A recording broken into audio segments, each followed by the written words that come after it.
बात कुछ ऐसी है कि ऑलमोस्ट 600 रन करके भी पहली इनिंग्स में पाकिस्तान इस मैच में मुसीबत में है।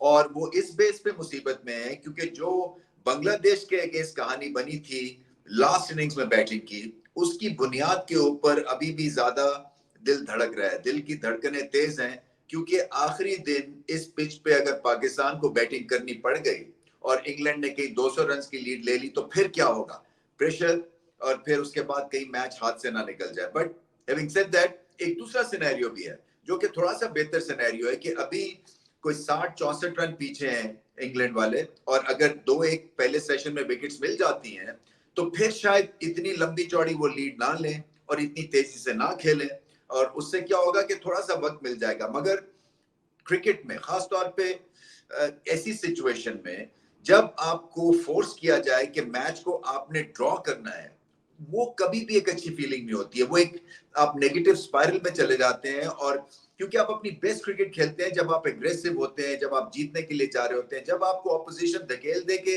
या आप मैच हारेंगे या ड्रॉ कर सकते हैं मैक्सिमम, तो वो बहुत ही एक खतरनाक सी सिचुएशन हो जाती है क्योंकि उसका टेम्परामेंट अलग फिर होना पड़ता है। और टेम्परामेंटली बैटिंग जो है वो पाकिस्तान की लुढ़क जा रही है। चौथे दिन की बैटिंग हो या पांचवें दिन की बैटिंग हो, या जिसको कहते हैं कि फोर्थ इनिंग्स में जिस तरह से खेलना पड़ता है। सो बॉलिंग तो पाकिस्तान ने ठीक नहीं की है क्योंकि हर तरफ बॉल की है। माना कि ये बड़ी अच्छी बैटिंग स्ट्रिप है, मगर उसके बावजूद अगर आपका स्पिनर 170 रन दे देता है और कोई विकेट नहीं लेता, इसका मतलब है कि कहीं ना कहीं तो प्रॉब्लम है। या तो सिलेक्शन नहीं करनी चाहिए थी ऐसे स्पिनर की, या स्पिनर को खुद से थोड़ी सी उसकी ईगो हर्ट होके तो बाउंस बैक करना चाहिए था। और रन्स भी, सिंगल्स भी हुई, चौके भी मिले, पार्टनरशिप भी लगती रही। ये माइलस्टोन्स का दिन था।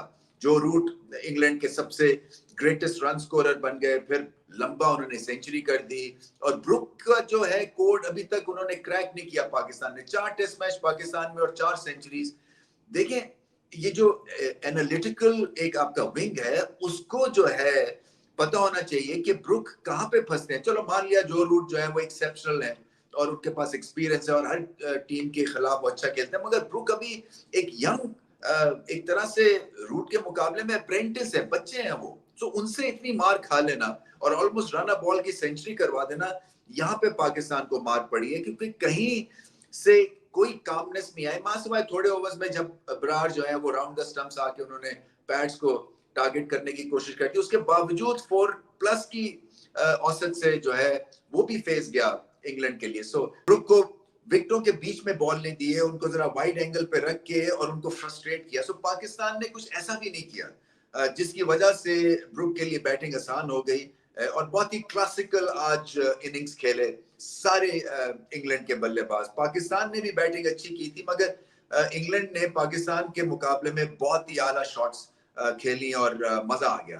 तो अब करना यही है कि किसी ना किसी तरह से डिले करवाना है इंग्लैंड की डिक्लेरेशन। बहुत ही अच्छा हो कि अगर 3-4 विकेटें पहली सेशन में मिल जाए, क्योंकि इंग्लैंड चाहेंगे कि वो थोड़ा सा पेडेस्टल पे या एक्सीलरेटर पे पांव रखें और जल्दी से रन कर लें। सो उसमें पाकिस्तान को एडवांटेज भी मिल सकता है। नसीम शाह ने सेकंड न्यू बॉल बहुत अच्छा किया।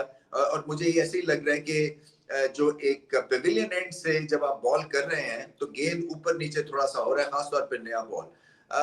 पाकिस्तान के पास ऑप्शंस बड़े कम होते जा रहे हैं। अब पाकिस्तान को जो है ड्रेसिंग रूम का माहौल ठीक रखना है, बड़ा इंपॉर्टेंट है थिंक टैंक के लिए, जिसमें कि कप्तान है, जिसमें सीनियर प्लेयर्स हैं, जिसमें कि आपके कोचेस हैं, कि वो पाकिस्तान को वो बुरे जो एक मोमेंट्स हैं सेकंड इनिंग, थर्ड इनिंग्स के या फोर्थ इनिंग्स के, फोर्थ डे की बैटिंग और फिफ्थ डे की बैटिंग, वो उनसे डिस्कस ही ना की जाए। पॉजिटिव फ्रेम ऑफ माइंड में अगले 2 दिन गुजारने हैं और अपने आप को यही बताना है कि हमें 1-2 अगर विकेट्स मिलेंगी तो हम ये दोबारा से मैच में वापस आ जाएंगे। और हो सकता है कि इंग्लैंड के लिए हम प्रॉब्लम क्रिएट करते हैं, बट अभी इस वक्त जो है मैच इंग्लैंड के हाथ में है। अब पाकिस्तान को यही सोचना है कि क्या इस पिच के साथ अगले मैच में वो जा सकते हैं।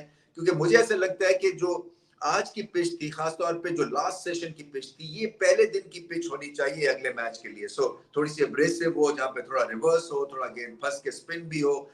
ये आपने घास रख के थोड़ा सा देखा इस पिच में और ये एक बिल्कुल ही बैटिंग स्ट्रिप बन गई। सो इसमें थोड़ी सी रफनेस लानी है। अब देखते ये हैं कि जो क्यूरेटर है और ग्राउंड स्टाफ क्या ऐसी पिच पाकिस्तान के लिए बना लेगा। प्रॉब्लम पाकिस्तान के लिए ये भी है कि अभी फास्ट बॉलिंग में भी कसर है, स्पिन बॉलिंग में भी कसर है, जो बल्लेबाज हैं वो भी एक तरह से फंस जाते हैं अगर 19-20 पिच हो। सो घर में होम कंडीशंस में फिर कैसी पिच बनाए, क्योंकि ऐसी पिच बना के भी क्रिटिसिज्म हो रहा है, और ऐसी पिच बना के भी अगर मैच ये नहीं बचा सकेंगे तो फिर कोई वापसी नहीं होने वाली है। सो किसी ना किसी तरह से पाकिस्तान को ये मैच जो है इसमें एंगेज रहना है, और अगर ड्रॉ उनको हासिल हो जाता है तो ये बहुत बड़ी एक तरह से जीत होगी, क्योंकि मोमेंटम इस वक्त इंग्लैंड के साथ है।